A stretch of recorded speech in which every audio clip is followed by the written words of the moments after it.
And ఈ ఈ మనిషిని, ఈ వ్యక్తిని చూస్తే మామూలుగా స్క్రీన్ మీద చూస్తే ఫెంటాస్టిక్ యాక్టర్ అని తన స్కిల్స్తో, తన యాక్టింగ్ స్కిల్స్తో మనందరికీ చెప్తారు. బట్ బయట చూస్తే మనం చెప్పాలి మీరు హీరో, మీరు యాక్టర్ అని చెప్పి అంత సింపుల్గా ఉంటారనమాట. మరి రామకృష్ణగా, రామయ్యగా మనందరి ముందుకి వికట కవిగా వస్తున్న Naresh Agastya will speak now. Hello అండి. ఫస్ట్ ఆఫ్ ఆల్ మీడియా మిత్రులందరికీ హలో అండి, హాయ్ వచ్చినందుకు. And first of all I want to thank ji అండి.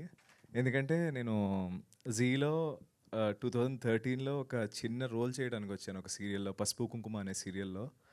దాని తర్వాత ఇదే జీలో I'm acting as a lead role. It's so proud for me and thank you so much Zee. And finally నేను అనురాధ గారు ఎక్కడున్నారు? సో అనురాధ గారు, నేను ఒక అనురాధ గారితో నేను వర్క్ చేశాను, కానీ ఆఫ్టర్ నేను నాకు తెలిసి 11 years తర్వాత చూశాను. జీలో నన్ను ఎప్పుడు అజాత శత్రువు అనేవాళ్ళు, ఏ ఈవెంట్కి పిలిచినా నేను వెళ్ళేవాడిని కాదు. So thank you so much ji, నాకు ఇలాంటి ఆపర్చునిటీ ఇచ్చినందుకు. అండ్ సార్, ఇదైతే నేను ఫ్రాంక్గా చెప్తున్నాను సార్, ప్రొడక్షన్ గురించి. నేను ఇప్పటి వరకు వర్క్ చేసిన ప్రొడక్షన్ హౌజెస్లో this is the one of the best production houses, no matter what. అంటే నాకు అబద్ధం చెప్పడం రాదు sir, frankly. Yeah, thank you so much sir for the opportunity. And Sagar, ఏ రోజు పేమెంట్ కూడా లేట్ చేయలేదు నాకు, thank you so much.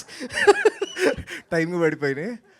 And thanks to దేశ్రాజ్ నాకు 4 hours కథ నరేషన్ చేసినప్పుడు నాకు ఈ రోల్ వద్దు, వేరే రోల్ కావాలన్నాను. అది ఇంకా మీరు చూడలేదు, వస్తుంది నెక్స్ట్ ఎపిసోడ్స్లో.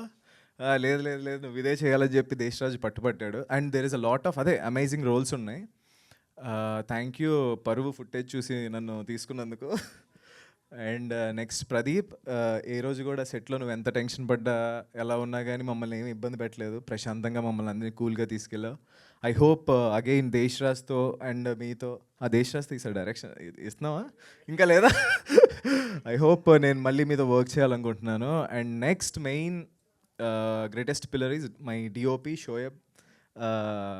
నేను నిజంగా ద ఫస్ట్ డే సెట్స్కి వెళ్ళినప్పుడు నేను ఆ ఫుటేజ్ చూసినప్పుడు అంటే నేను ఇప్పటివరకే సిరీస్లో ఇలాంటి క్వాలిటీ అయితే నేను చూడలేదు. అంటే తెలుగులో అయితే నేను ఎప్పుడు చూడలేదు, ఆ క్వాలిటీ నేను ఎప్పుడు చూడలేదు. లైక్ నాకు ఒక స్టార్టింగ్ ఫస్ట్ ఎపిసోడ్లో డిటెక్టివ్ అవన్నీ క్రాక్ చేస్తున్నప్పుడు నాకు ద ఓల్డ్ బొంకేష్ ఒక కైండ్ ఆఫ్ ఫీల్ వచ్చింది. Thank you Shoaib.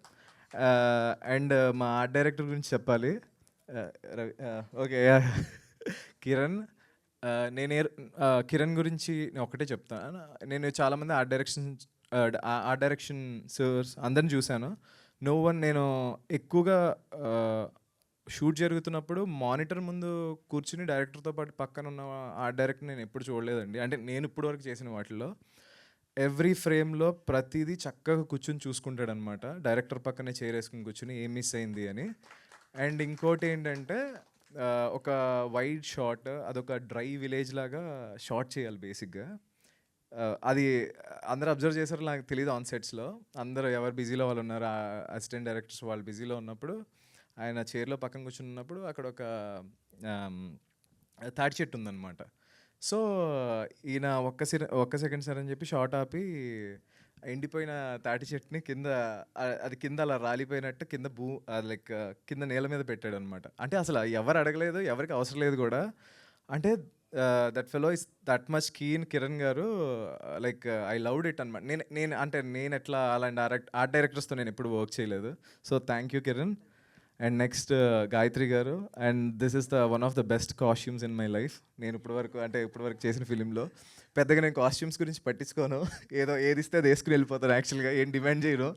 బట్ ఈ ఫిలింలో like I loved it.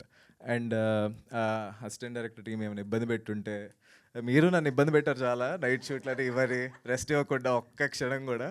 And thank you so much Raj Kumar, Seetha and Vicky అటు గోవలో ఉండిపోయాడా. And I'm so proud. ఈ సిరీస్ ఇఫీకి వెళ్ళటం అనేది నాకు అసలు రెడ్ కార్పెట్ అంటే ఏంటో కూడా తెలియదు. ఏదో అట్లా నడుచుకుంటూ వెళ్ళి అక్కడ మీడియా వాళ్ళు కూడా ఎదిగారు. ఎలా ఫీల్ అవుతున్నారంటే ఇప్పటివరకు నాకు తెలియదు, ఎప్పుడు వెళ్ళలేదు, లోపలికి వెళ్ళిన తర్వాత చెప్తాను ఎలా ఉంటుందో అని చెప్పాను. But I'm so happy. And nice working with you Megha. And నేను ఒక బీటెక్ డేస్లో ఉన్నప్పుడు ఆవిడ నా క్రష్ ఇప్పటివరకు చెప్పలేదు ఇంటర్వ్యూస్లో కూడా. Thank you so much. And she's a wonderful artist, so supportive, ఏమీ ట్యాంట్రమ్స్ ఉండవు, హ్యాపీగా వర్క్ చేయొచ్చు తనతో. అండ్ నాతో పాటు వర్క్ చేసిన లైక్ అమిత్ అన్నకి, అశోక్ గారికి and Pashupati, and Ravi Teja is my stress buster అనమాట. రవితేజ నా సెట్స్లో నేను ఏమైనా కొంచెం డ్రైన్ అయిపోయిన, ఎనర్జీ డ్రైన్ అయినా ఈయన మా stress buster. And Rishi is a wonderful actor, అతను కూడా. And Prasanna, your a wonderful actor. అందరూ మంచి యాక్టర్సే ఉన్నారు ఇక్కడ. అండ్ అజయ్, నువ్వు నాకు నాది పాడవా ట్యూను, హీరోయిన్ది పాడావు. కరెక్ట్. యూ కెన్ హమ్మా నాది నా అయ్యో see look at him. But అక్కడైతే గుర్తు చేయాల్సిన పనే లేదు, ఇక్కడ గుర్తు. అదే ఫోర్స్ చేస్తుంది, సారీ అజయ్.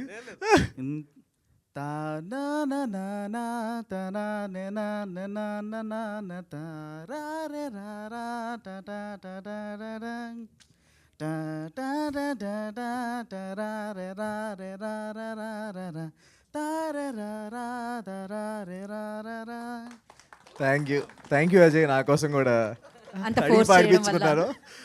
అండ్ అజయ్, నా ఫేవరెట్ ఐ మీన్ బీజిఎం వచ్చి దీంట్లో ద ఫస్ట్ ఎపిసోడ్లో ఎండింగ్ 32 మెంబర్స్ని చూపించినప్పుడు ఒక బీజిఎం వస్తుంది కదా, ఆ బీజిఎం ఒకటి ఇట్స్ సో లైక్ డైరెక్ట్గా నర్వ్స్లోకి వెళ్ళిపోయింది. అండ్ ఇంకోటి మదర్ దగ్గర, అది ఎక్కువ పడలేకపోయింది, నేను అబ్జర్వ్ చేస్తాను. బట్ ఆ రెండు నా favourite. And thank you so much for SRT productions and Zee for this wonderful offer. I hope మీ అందరికి కూడా నచ్చుతుంది. ఈ November 28th ప్రీమియర్ అవుతుంది, తప్పకుండా చూడండి, డోంట్ మిస్ ఇట్. మిమ్మల్ని అందరిని ఎంటర్టైన్ చేస్తాను అనుకుంటున్నాను. Thank you.